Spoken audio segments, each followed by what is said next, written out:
After Donald Trump was elected as the next president of the United States, it was expected that immigration policies would be significantly tightened, prompting many Chinese citizens to rush to process their U.S. visa applications. The U.S. consulates have been overwhelmed. A video by a content creator shows a crowded situation at the U.S. consulate in Guangzhou. On the first day after Trump's election, look at the U.S. consulate in Guangzhou. Let's see how many people are here. It's 7:50 in the morning, and they haven't even started processing visas yet. Look at the entrance. As you can see, they've increased security, probably because they're worried about disruptions. There are some additional security measures around the outside. The host then films the situation at the U.S. consulate in Shenyang. One interviewee, a Shenzhen-based manufacturer, had applied for a visa to the U.S. for a trade show but was rejected. He said the consulate asked him what he was going to do in the U.S. He had never been to the U.S. before, nor to any countries in North America, only to third world countries in Africa and Brazil. On November 29th, the U.S. consulate in Wuhan was so overcrowded that the system crashed. Consulate officials had to come out and apologize, saying they couldn't conduct any visa interviews. Related videos were posted online, sparking heated discussions among viewers. All day long, they hate Japan, South Korea, the US, Taiwan, and the West, but still try to leave the country. What a strange country. They complain about America every day, say they want to bring America down, hate America the most, but still want to go there. They should try going to Russia, Iran, or North Korea. They're friends. All the problems are the US's fault. All the blame goes to the US. All their money is in the US, and all their children are in the US. Weren't they always saying that the East is rising and the West is falling?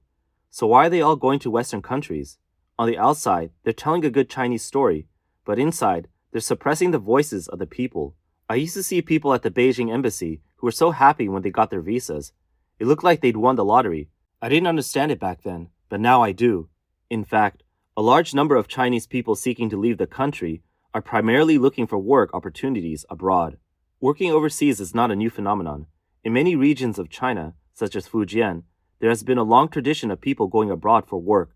However, the current situation in China is different, as the job market is worsening. After 3 years of the pandemic, China's economy has stagnated, and youth unemployment continues to rise. Last year, the youth unemployment rate exceeded 20% in the first half of the year, leading the National Bureau of Statistics to temporarily stop releasing this data. When the data was later published, the statistical methods had changed, showing a rate of 17% in October this year. A record 11.8 million university graduates are seeking job opportunities in harsh job markets, causing more and more young people to feel pessimistic about their future. Next year, the number of graduates will reach 12.2 million. An economist publicly pointed out that due to widespread unemployment, young people in China are losing their spending power. On December 3rd, Gao Shanwen, chief economist at SDIC Securities, stated at an investors meeting in Shenzhen that consumption in China has been weak since the pandemic, with residents losing confidence in income growth. He added that in provinces with younger populations, consumption growth is slower, while in provinces with older populations, it is faster. He summed up China's post-pandemic society in 3 phases: energetic elderly, delusioned youth, and middle-aged people with nothing to live for. Economic observer based in Seattle, Tsai Shen-kun, told Radio Free Asia that the actual unemployment situation in China is much more severe than the reported figures. He said, "The number of people who cannot find employment or have already lost their job opportunities exceed 100 million. This is a very harsh reality in China. The economic crisis is forcing many people, unable to find ideal jobs in their home country, to seek work abroad." A video showed nearly 200 Chinese workers at the consulate, waiting to process paperwork for overseas work. Since their plans had fallen through, they were engaging in rights protection efforts. It's crazy. There are about 100 to 200 people here, all wanting to pay over 10 or 20,000 to go to work in places like Switzerland, Hong Kong, or Australia, earning 30 to 50,000 a month. They've been trying for months, but they still can't get out. Right now, they're here fighting for their rights. Another content creator explained that the goal for working abroad has changed. In the past, people would go abroad to work for a few years, saving and sending money back home. Now, earning money is secondary. The main goal is to secure a long-term, stable job overseas. Many hope to apply for work visas and renew them in order to stay abroad permanently. This is especially true for recent graduates and those around 30 years old. Another vlogger analyzed the reasons people are eager to work abroad, often linked to economic factors and better welfare conditions. One Chinese vlogger in Japan explained that there are over 1 million Chinese nationals in Japan. Even without qualifications or technical skills, Ordinary people can earn more than 100,000 yen per month, enjoying weekends off, and have 7 to 8 days off per month. Another vlogger shared that if there were no restrictions, nearly half the population would choose to work abroad. The basic conditions they want are simple: overtime counted as extra pay, double wages for overtime, free healthcare, and regular salary payments. 先别跟我杠哈。 Don't argue with me yet. I know many people will say that in China, you could still make over 10,000 a month. There are definitely people in China earning more than that. But ask around, how many people can't even make 5,000 a month? How many people in their 30s have no car, no house, no savings? It's not that working abroad is so great. It's just an option for those who see no future in China. One more vlogger pointed out that many people who first go abroad to work plan to stay for only 2 or 3 years, but end up staying much longer. For example, there's a Chinese who moved to Ireland and said that after arriving, they adapted to the lifestyle and ended up staying for 5 years or more. 出国打工就是一条不归路。 Working abroad is a one-way road. Compared to the life back home, the difference is huge. It's not that people can't make money at home, it's that they can't save it. The ones who are doing well in China are like kings. But now it's 2024. Whether they're from the 80s, 90s, or even the 2000s, many are giving up jobs in China to go work abroad. And people ask, can't you make money at home? Why do you have to go abroad? The reality is, in China, not only do people earn less, but you don't even get more than 2 days off a month. A worker in Australia shared details about his income. 大家好，我是王盖。 Hi, I'm Wang Gai. I just finished work. My boss just paid me. These bills are mine. It's 1,560 Australian dollars. That's my weekly pay for 6 days of work, about 10 hours a day. If I work like this for a month, I'll make around 6,000 Australian dollars, which is about 30,000 yuan. Even though he has been in Australia for over 4 months, he is starting from scratch.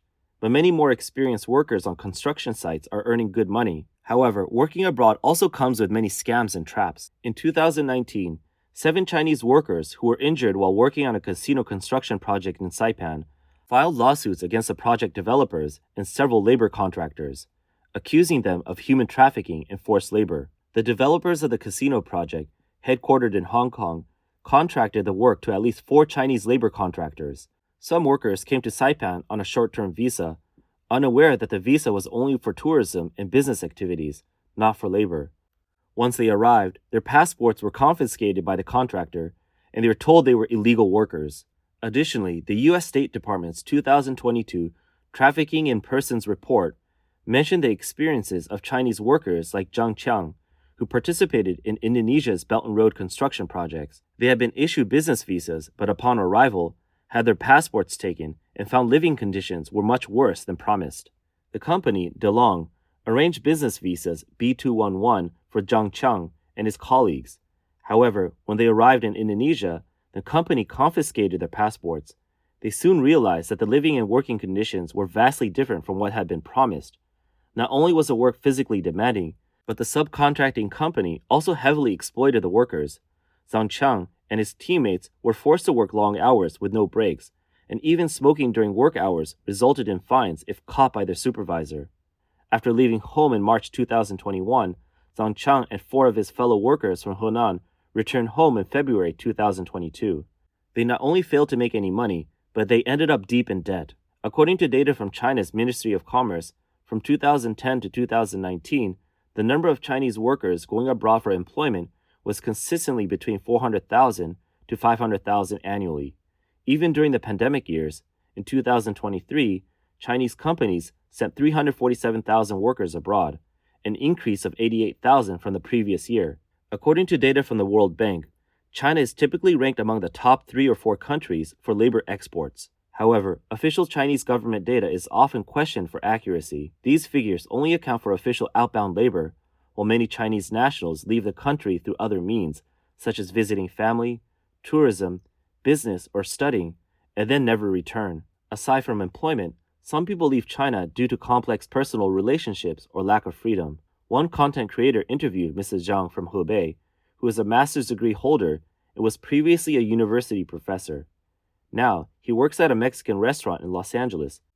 He explained that back in China, he faced constant workplace power struggles, but now in the US, he feels less stress and was able to overcome his health issues. Others are leaving China because of the lack of freedom of thought, speech, and press. Recently, a Chinese businessman who had returned to China to visit relatives, shared his thoughts, stating that 90% of the people in China are frustrated and distrust the Chinese government, while the remaining 10% are unable to act on their feelings. He added that many people in China are eager to leave the country but feel trapped. Many Chinese citizens are blocked from leaving the country because the government confiscates passports. In Beijing, for example, all government employees and workers in state-owned enterprises are not allowed to retain their passports or travel documents, preventing them from leaving the country. The Financial Times reported on October 7 that as President Xi Jinping strengthens social control, the Chinese government is requiring more teachers and public servants to surrender their passports to limit their ability to travel abroad. The report cited interviews with several public servants and documents from 6 cities' education bureaus, showing the growing restrictions on international travel for teachers, local government employees, and workers in state-owned companies. In addition to deflation, capital flight, and rising unemployment, one of China's biggest issues is a shrinking middle class. Chief economist at Dongbei Securities, Fu Peng, recently spoke at an HSBC private wealth client event in Shanghai. He stated that as China's population structure and middle class crumble, the country's economic outlook is grim. He warned, "The biggest problem this year is the decline of the middle class. It's not just this year. Even the lower classes are slowly joining the middle class now, but the middle class itself is shrinking. To protect their wealth, many wealthy individuals are finding ways to leave the country. In recent years, China's wealthy have been buying property abroad, transferring large sums of money overseas." The Wall Street Journal reported on October 23rd that up to $254 billion may have illegally left China in the year ending in June. According to an insider at a major auction house, many people are using art transactions to move money out. They ship valuable paintings or other art to Hong Kong for auction, but instead of returning the proceeds to mainland China, the money is stored in foreign currencies, such as US dollars in Hong Kong. Since Hong Kong has no capital controls, sellers can transfer the funds elsewhere. The report also mentioned that some are turning to cryptocurrency. With the help of intermediaries, they use Chinese yuan to buy digital assets. Once the assets are in the digital wallets, they can be converted into US dollars abroad. Reasons for the capital outflow include the COVID-19 pandemic, government crackdowns on private sectors, and concerns that China's rapid economic growth may be coming to an end. Mr. Z, a former senior financial professional from Shanghai, who has lived in Thailand for many years, stated that while there are many ways for China's rich to move their assets abroad, it's not that easy. Many rely on intermediaries in other countries to facilitate the process. Besides Europe and the US, countries like Thailand and Malaysia have become popular choices for middle-class immigrants. For those who can't go to other countries, some are considering Hong Kong. Recently, Jupai News reported on the case of 29 construction workers from Yichang, Hubei, who are earning 30,000 Hong Kong dollars a month in Hong Kong. The workers are employed by Guangzhou Group, which started discussions with Hong Kong partners in 2018. The two parties have been working together on an assembly-style construction base in Yichang. As their cooperation deepened, Guangzhou Group registered a company, Guangzhou Engineering, earlier this year. 29 construction workers from Yichang were sent to Hong Kong. 37-year-old Zhou Wei is one of the first batch of workers to travel from Yichang to Hong Kong. When he signed his contract, Zhou's monthly salary was 37,800 Hong Kong dollars. He was scheduled to work 21 days a month, with at least 9 days off and overtime pay in addition to his salary. In the first couple of months after arriving in Hong Kong, Zhou's phone was flooded with calls. When asked about the working conditions and salary, Zhou honestly shared the details. "Some people regretted not signing up earlier," he said. "They didn't know when another opportunity like this would come up." Chinese affairs expert Yue Shan explained that before Hong Kong's sovereignty was handed over, there were several waves of mainland Chinese attempting to escape to Hong Kong, with many young people illegally crossing the border to work.